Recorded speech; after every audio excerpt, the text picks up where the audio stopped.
Oh Seigneur, nous te bénissons pour le temps de louange que nous avons eu ensemble, des offrandes durant lesquelles tu nous as visités. Et maintenant, tu veux nous parler pour nous combler, nous bénir, nous équiper, afin que nous puissions aller sauver et bénir d'autres personnes. Seigneur, parle, car tes serviteurs et tes servantes t'écoutent. Au nom de Jésus. Amen. Amen. Bien-aimés dans le Seigneur. Amen. Le message d'aujourd'hui vient tout droit du trône de Dieu.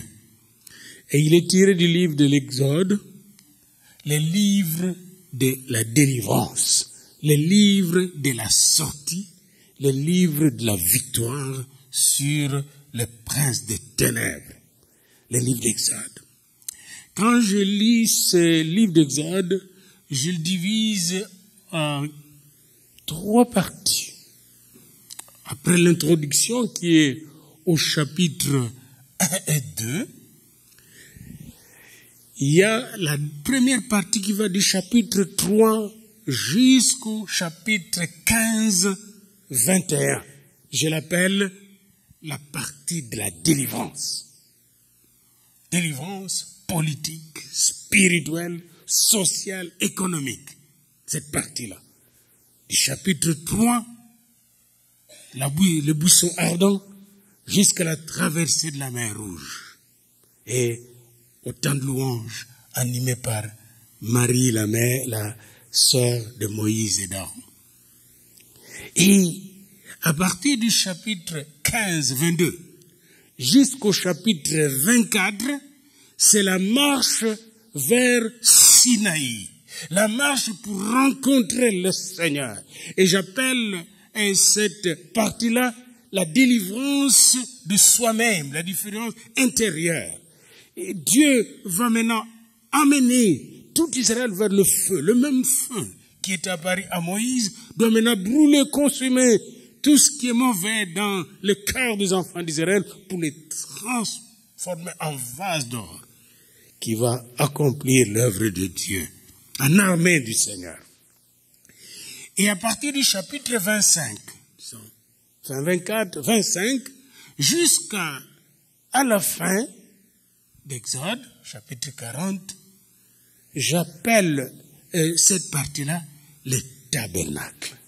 Là, on leur apprend, Moïse va monter à la montagne, il va rester pendant 40 jours et 40 nuits, une première fois, puis il doit encore refaire 40 jours et 40 nuits, parce que les enfants d'Israël sont tombés dans l'idolâtrie, n'ont pas voulu attendre pour tabernacler avec Dieu la descente de Moïse. Mais Moïse ne perd pas courage, il revient. Et chaque fois qu'il jeûne, après 40 jours de jeûne, il devient une bombe atomique de Dieu qui va renverser les forteresses de l'ennemi et relever Israël. Les chapitres 25 à 40 sont des chapitres très importants sur le tabernacle de Dieu.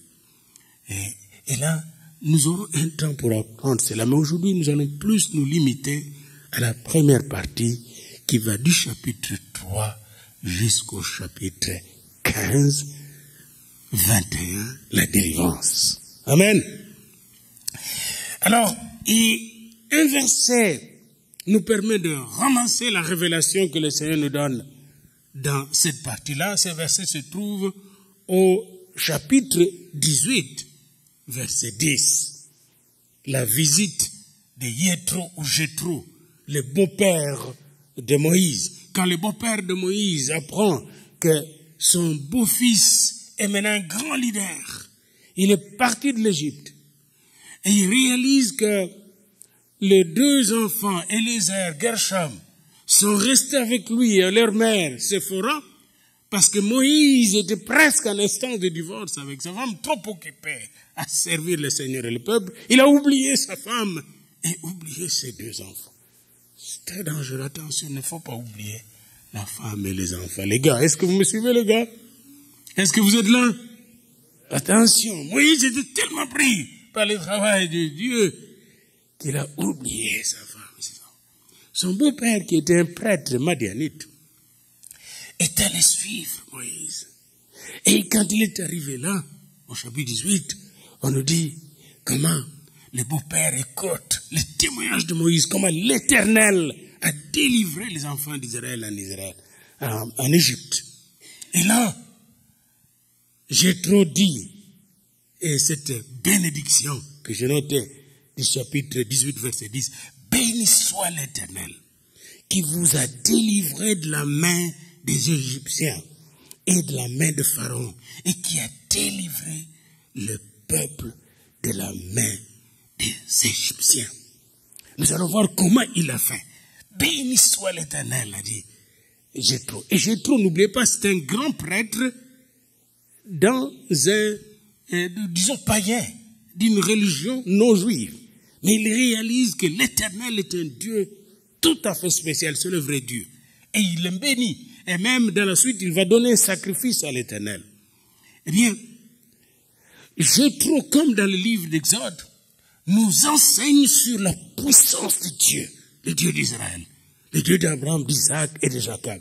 Et nous devons pénétrer cette puissance de Dieu que nous voyons déjà déclarée dans Exode au chapitre 1er. Et Dieu lui-même, n'est-ce pas, c'est lui qui a emmené les enfants d'Israël jusqu'en Égypte. Et ils étaient 70. Et la puissance de Dieu s'est manifestée là. Il les a multipliés, ils sont devenus nombreux. Ça, c'est la puissance de Dieu qui multiplie, qui nous multiplie, qui les a bénis. Et là, ça a provoqué la jalousie des rois Pharaon qui avaient peur. Le Pharaon, le roi d'Égypte, on appelait Pharaon, roi d'Égypte, roi des rois. Il avait peur des enfants d'Israël. Et là, au chapitre 1er, verset 15 à 21, il prend une grande décision. Il demande aux 2 sages-femmes qui étaient des principales sages-femmes d'éliminer tous les enfants juifs quand ils naissent. Dès qu'ils naissent, il faut les éliminer directement. Exode 1, chapitre 1er, Exode, verset 15 à 21. Et là, Dieu touche les 2 femmes sages qui, au lieu de tuer ses enfants, les protègent. Oh, ça ne fait pas l'affaire du roi. La Bible nous dit que ces femmes-là étaient bénies par Dieu. Il faut bien lire, et ça dit, Dieu fit du bien, verset 20, chapitre 1er. Dieu fit du bien aux sages femmes et le peuple multiplia et devint très nombreux. Parce que les sages femmes avaient eu la crainte de Dieu, Dieu fit prospérer leur maison. Encore, nous revenons au thème de la bénédiction. Quand nous craignons Dieu, nous respectons Dieu et nous protégeons ses enfants, Dieu nous fait prospérer. Il nous bénit. Alléluia. Et là encore, vous voyez la puissance de Dieu. Mais le roi ne s'arrête pas là. Il décide maintenant, et nous voyons cela au chapitre 2, il dit maintenant, tout ce qu'on va faire, c'est jeter les gars qui naissent, comme les femmes les protègent, les femmes sages, dès qu'ils naissent, on les jette dans le Nil. Quand on le trouve, on le jette dans le Nil. Et c'est dans ce contexte-là que venait de naître, qu'est venu au monde Moïse. Exactement dans le même contexte qu'est né Jésus-Christ lorsqu'il était recherché par Hérode pour être tué. Bien-aimés, les diables vous cherchent même vos petits-enfants pour les tuer. Mais Dieu les protège. Amen. C'est très important de le savoir. Les diables vous cherchent votre âme pour vous tuer, cherche vos enfants et vos petits-enfants, mais Dieu va le protéger. Et c'est ce qui est arrivé au chapitre 2 d'Exode, la puissance de Dieu encore.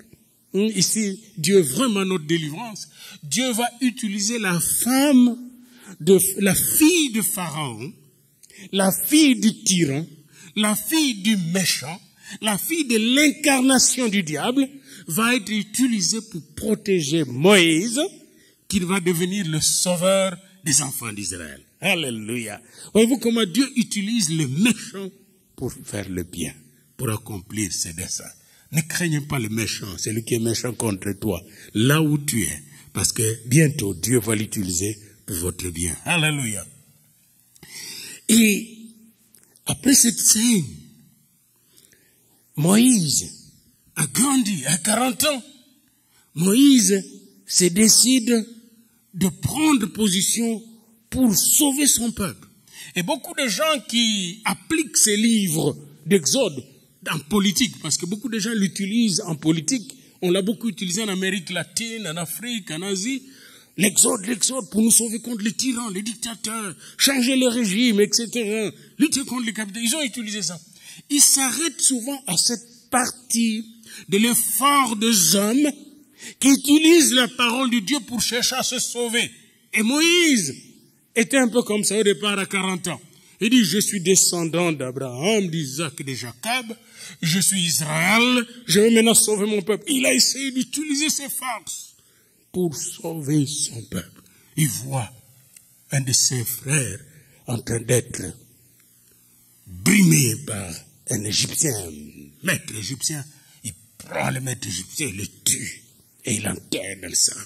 Puis ça va dire, oh, tout le monde, oh, Moïse, les champions. Le lendemain, il retrouve maintenant 2 Israéliens en train de se battre. Et là, il dit, pourquoi vous faites ça? Vous êtes des frères. Et toi, laisse-toi. C'est pas méchant contre ton frère. Le type là lui dit, qui t'a établi chef parmi nous?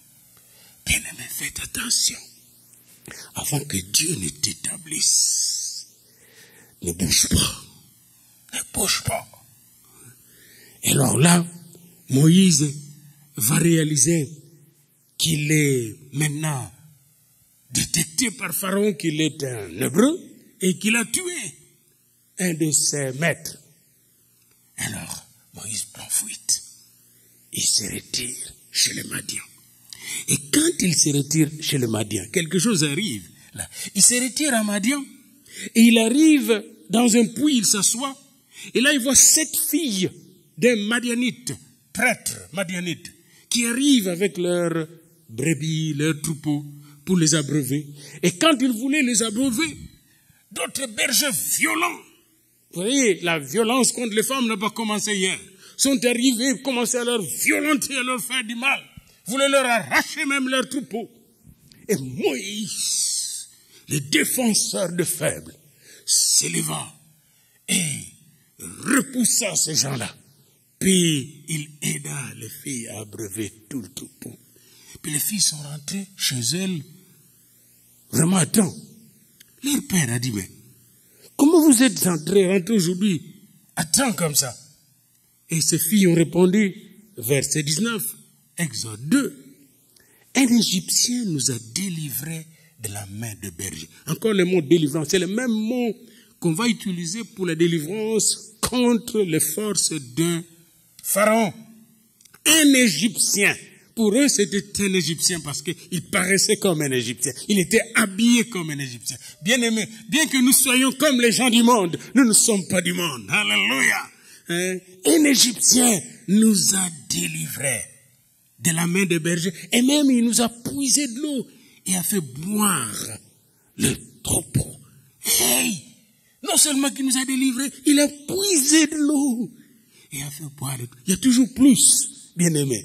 Vous êtes venus pour écouter la parole, pour chanter. Il y a plus que vous allez recevoir de la part du Seigneur. Non seulement qu'il les a délivrés, mais il a puisé de l'eau.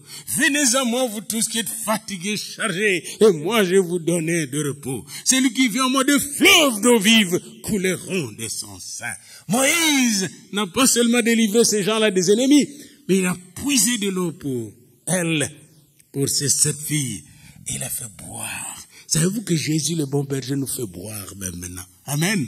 Non seulement qu'il nous a délivrés de Satan, mais il a puisé de l'eau vive et nous fait boire cette eau vive jour et nuit. Alléluia. Et le papa dit, mais pourquoi vous l'avez laissé là? Faites-le venir ici. Bien-aimé, est-ce que vous avez tendance à inviter les gens qui vous amènent la bonté de Dieu, la paix de Dieu, la délivrance de Dieu? C'est papa dit, pourquoi vous le laissez encore? Et dès qu'il est arrivé, il est devenu son beau-fils. Il s'est marié à une de ses 7 filles, Séphora.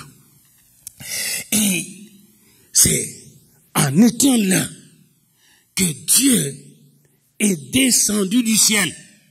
Et là, nous sommes au chapitre 3 versets 6 à 8. Alors que Moïse est devenu un simple berger, il était déjà vieux, il fait ce travail-là depuis 40 ans, un vieux de 80 ans, qui marchait difficilement, lourdement, n'est-ce pas, avec son fardeau d'échec en Égypte. Quelqu'un qui se considère comme un zéro, Dieu va faire de lui un héros. Alléluia. Quel que soit, qu'importe le nombre d'années où vous avez échoué, si Dieu vous touche, c'est fini l'échec. Amen. Qu'importe le nombre d'années d'échec, si Dieu vient vous toucher, oh bien-aimé, levez les yeux, regardez à Dieu, parce que le chemin qui commence après la touche de Dieu, après la visite de Dieu, c'est le chemin du succès. Alors, Moïse voit, pendant qu'il paie son troupeau, il voit le feu, et il s'approche. Et Dieu lui dit, là, enlève tes souliers, parce que le lieu où tu t'approches, c'est un lieu saint. Tu ne peux pas venir auprès de moi comme ça. Et Moïse, comme vous connaissez, il a enlevé ses souliers, il s'est approché, il a écouté Dieu, hein, se cacha. Et Dieu, entre autres, lui a dit, il lui a dit ceci, je vis la souffrance, l'Éternel lui dit, je vis la souffrance de mon peuple, qui est en Égypte. Et j'ai entendu les cris que lui font pousser ses oppresseurs. Notez ceci.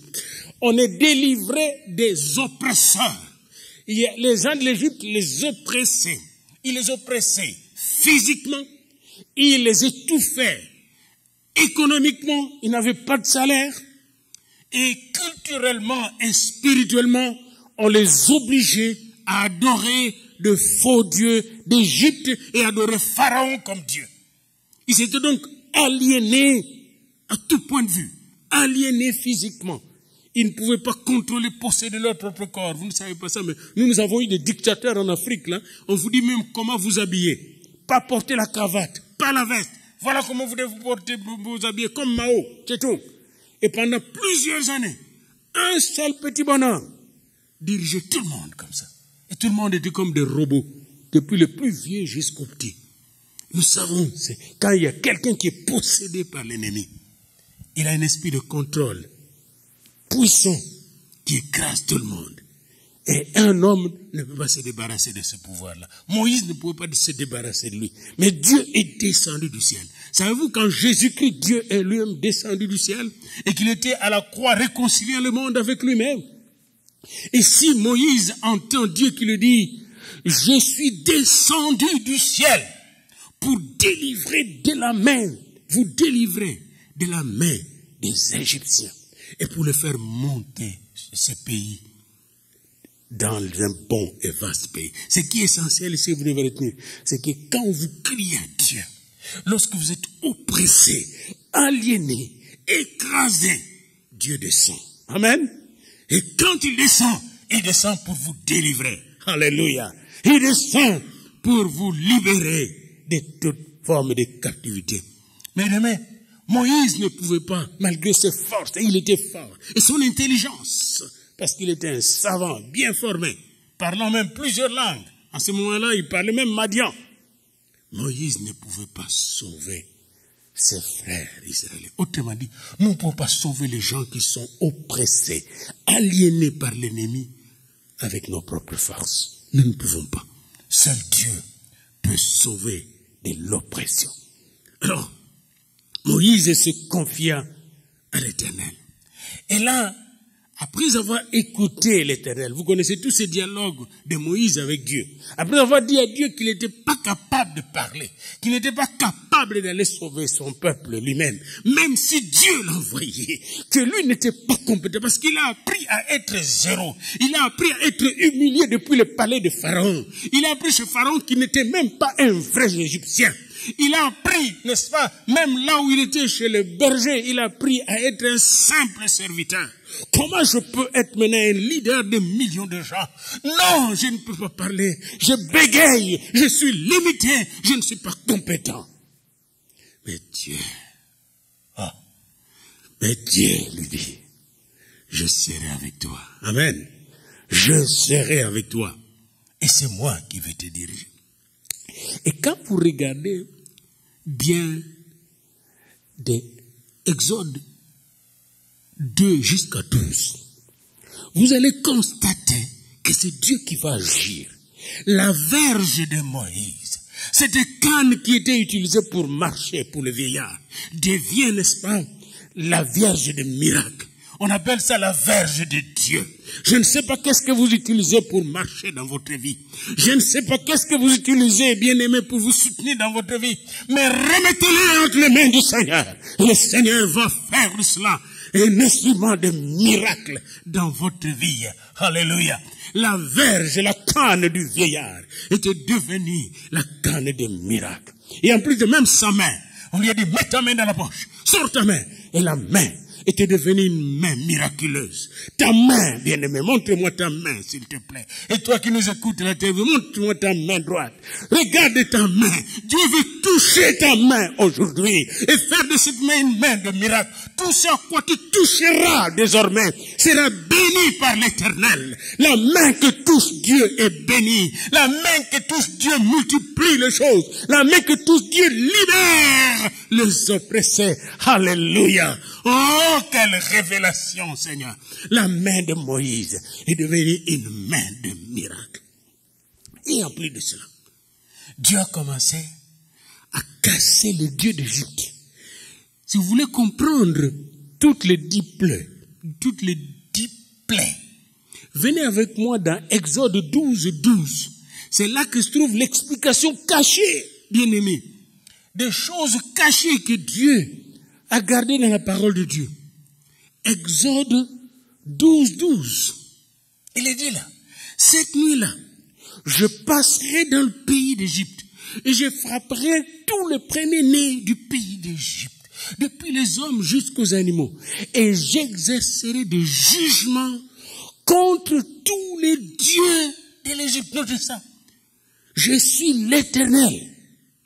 Les sangs vous serviront de signes sur les maisons où vous serez. Je verrai les sangs et je passerai par-dessus vous. Et il n'y aura point de plaie qui vous détruise quand je frapperai le pays d'Égypte. Donc, et je fais toute une liste de ces dieux-là. Je vous donnerai la liste avec moi. Chacun de ces dieux-là, chaque plaie, quand il y avait les sangs dans le Nil, le Nil s'est transformé en sang. Les dieux qui s'appellent Khnum, créateur de la vie et de l'eau, pour les Égyptiens. Les dieux qui s'appellent Hapi, dieu du Nil. Osiris, le Nil, n'est-ce pas, était dirigé aussi par Osiris et Thoré, les dieux d'hippopotame du Nil, que les Nilois ou les Égyptiens adoraient, étaient écrasés par la transformation de l'eau en sang. Les grenouilles sont venus écraser les dieux Heket, le dieu de l'accouchement. Parce qu'ils croyaient quand une femme accouchait, il y avait le dieu d'accouchement. C'est même Dieu qu'ils ont utilisé pour tuer les petits-enfants d'Israël, était écrasé par des grenouilles. Le Dieu qui s'appelle Dieu de la terre et Dieu des magiciens était écrasé par la poux qui est sortie de la poussière. Le Dieu qui s'appelle Képer, le Dieu de mouches, était écrasé par la plaie de mouches. Exode 8, 16. Le Dieu qui s'appelle Hathor, déesse de mer du ciel, Dieu de la fertilité Apis en forme de taureau, qui existe jusqu'à maintenant chez les Égyptiens anciens. Ce Dieu-là est écrasé par la peste de bétail. Toutes les bêtes des Égyptiens étaient tuées, mais pas les bêtes des enfants d'Israël. Le Dieu qui s'appelle Thoth et Amonotep, le Dieu de la médecine, parce que la médecine est de l'Égypte, était écrasé par les ulcères. Personne ne pouvait se traiter de ces ulcères. Dieu était le seul qui pouvait délivrer de ces ulcères. Le Dieu qui s'appelle Horus, Dieu du ciel, Nout, Reshpou, Dieu de l'orage, et Seth, Dieu du vent et des tempêtes, était écrasé par la plaie de grêle. Le Dieu qui s'appelle Sérapia, divinité protégeant des sauterelles, et Mine, Dieu des plantes, était écrasé par la plaie des sauterelles. Le Dieu qui s'appelle Amon-Ré, le soleil. Les Égyptiens avaient comme Dieu le soleil, Amon-Ré. Mais quand les ténèbres sont arrivées pendant 3 jours, ils ne pouvaient pas se voir. Et Amon-Ré ne les a pas sauvés. Ce Dieu était terrorisé. Et enfin, le Dieu Pharaon lui-même fut écrasé par le Seigneur Tout-Puissant quand chaque premier-né était décédé jusqu'au premier-né successeur de Pharaon. Notre Dieu est puissant, bien-aimé. Quand j'ai regardé ça en lisant cela à partir de Exode 12, n'est-ce pas, où il dit, j'exercerai des jugements contre les dieux de l'Égypte. Bien-aimé, le monde dans lequel nous vivons est rempli de dieux et de faux dieux. Nous, au Canada, nous sommes des multiculturalistes. Tous les dieux sont bons. Mais ces dieux-là seront balayés bientôt par la puissance de Jésus-Christ, le roi des rois qui arrive bientôt. Bien-aimés, que de faux dieux partout, même dans nos villes, dans nos villages. Mais Dieu, le Tout-Puissant, est en train de délivrer les gens, bien-aimés. Il n'y a pas longtemps, bien-aimés, quand je priais avec une personne qui était dans l'occultisme depuis la 3e génération. Mais Dieu est venu, par la prière, par la lumière de Jésus-Christ, délivrer cette personne. Qu'importe les temps que cette personne est passée dans le vaudouisme, dans la rose-croix, dans la franc-maçonnerie, ou dans toutes sortes d'occultisme.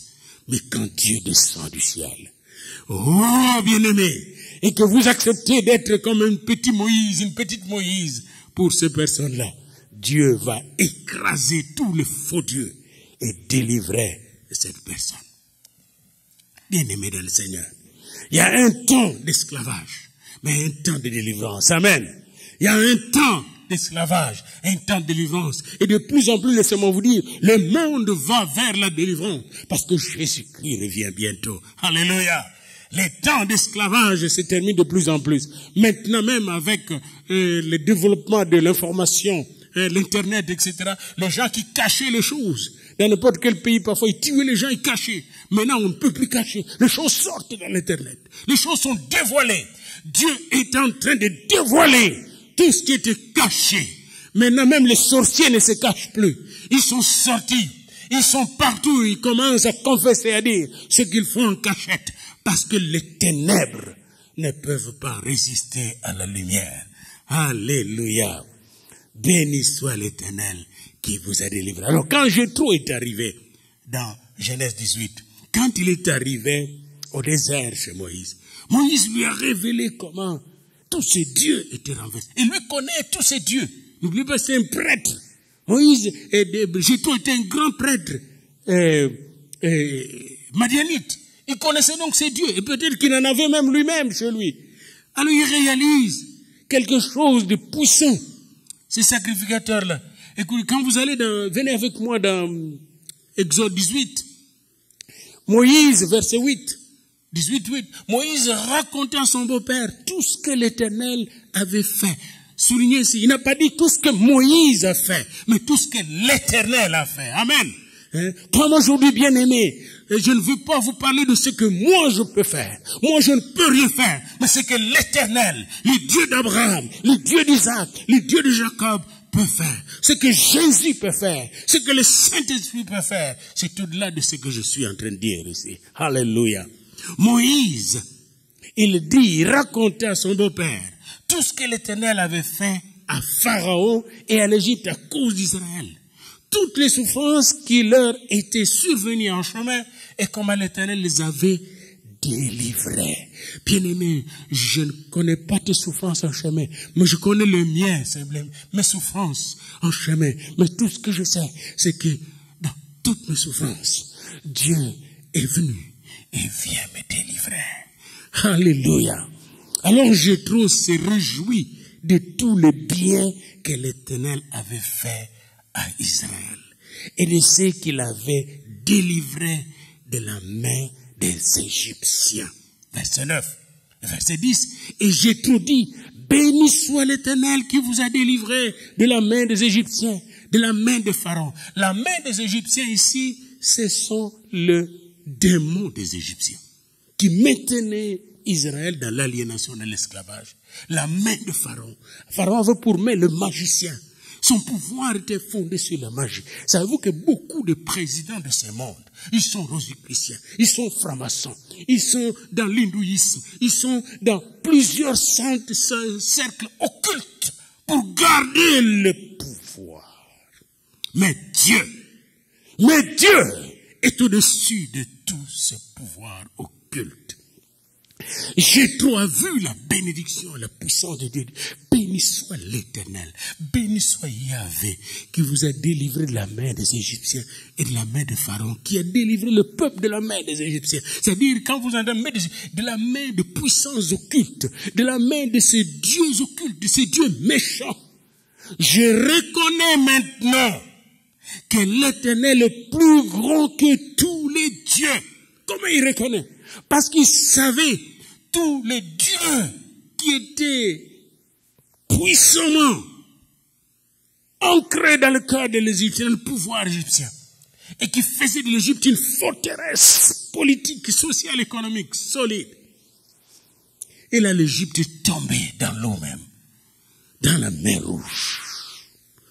Bien-aimé dans le Seigneur, qu'est-ce que cela veut dire? Quelles que soient les puissances qui vous attaquent, quelles que soient les puissances qui vous empêchent d'être ce que vous êtes, laissez-moi vous dire une chose. Votre Dieu, notre Dieu, va vous rendre plus que vainqueur. Plus que vainqueur. Je te dis, je reconnais maintenant que l'Éternel est le plus grand de tous les dieux. Votre Dieu qui est dans votre cœur, votre Dieu qui s'est révélé en Jésus-Christ, est le plus grand de tous les dieux. Et voici ce qu'il a fait pour nous, pour vous démontrer qu'il ne s'est pas arrêté aux Israéliens. Venez avec moi dans Apocalypse, au chapitre 1 de l'Apocalypse, le dernier livre de la Bible. Et nous allons terminer notre méditation par là. Apocalypse chapitre 1, le verset 5 à 6. Voici ce qu'il a fait. Le même Dieu qui est descendu du ciel. Quand il est descendu de la personne de Jésus-Christ, voici ce qu'il a fait. De la part de Jésus-Christ, le témoin fidèle, le premier-né de mort et le prince du roi de la terre. Écoutez ce que j'en dis ici. À celui qui nous aime, Dieu a aimé les Israéliens, il est descendu. Il nous aime aussi. Qui nous a délivrés de nos péchés et qui a fait de nous un royaume de sacrificateurs pour Dieu son Père. Je parlerai des sacrificateurs la semaine prochaine. Aujourd'hui, arrêtons-nous d'abord à la délivrance. Dieu nous aime, il nous a délivrés de nos péchés. Ça veut dire quoi? Il nous a délivrés de tout système. Le péché, c'est le système qui nous aliénait. Le péché, c'est le système qui nous gardait esclaves de ce monde. Nous étions tellement esclaves de ce monde qu'on nous volait tout. Je vous donne un exemple d'un papa qui était riche, que je connais, et qui était vraiment proche de nous, de notre famille. Quand nous avons voyagé pour la première fois ici, c'est ce papa qui nous a payé le laisser-passer pour aller prendre notre avion. Il était riche, il travaillait dans le bureau de taxes du Congo. Très riche, bien placé, haut placé même, avec de belles voitures, belles maisons. Puis le péché est entré dans sa vie. Le péché l'a rongé. Il a commencé à vendre ses maisons pour satisfaire le péché, sans dire à sa femme qu'il avait vendu les maisons. Il avait plusieurs, il a tout vendu, même la propre maison pour palais où il était. Puis il a vendu toutes ses voitures. Puis il a eu la retraite. Puis là, la retraite ne se paye pas comme ici. Il n'avait plus rien. C'est papa, un jour, sa fille l'a ramassé dans un marché en train de transporter les braises. Les braises d'une jeune femme. Il était devenu comme un domestique. Il devenait un robinet parce que le péché l'avait aliéné. Sa fille l'a cherché. Puis son autre fille qui connaissait le Seigneur l'a ramené chez sa maman. Puis la maman priait. La maman priait. La maman marchait dans le Seigneur, a récupéré son mari. Et la maman a restauré son mari. Et ce papa, plusieurs années, est mort, restauré par le Seigneur Jésus. Restauré par la puissance de Dieu. Il est mort dans sa maison et non à l'extérieur de sa maison. Parce que la maman avec la petite maison qui était restée, une petite. Elle a développé avec les enfants quelque chose. Et Dieu a béni ces enfants qui connaissaient le Seigneur et qui ont sauvé ce papa. À celui qui nous aime et qui nous a délivrés de nos péchés. Le diable était content d'avoir eu ce papa. Mais Dieu avait gardé en réserve ses filles qu'il avait amenées en lui. Et ces filles sont venues à sa rescousse et l'ont sauvé.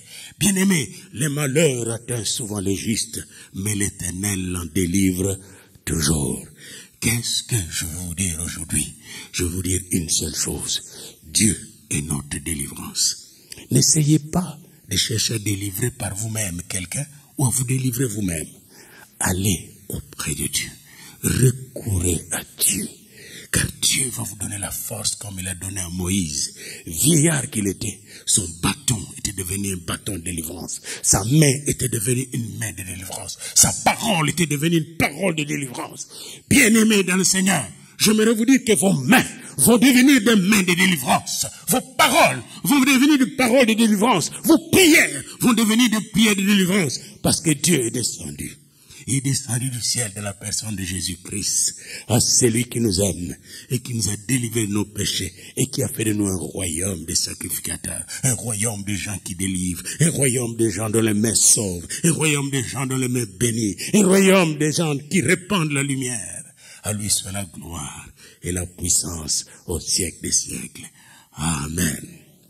Amen.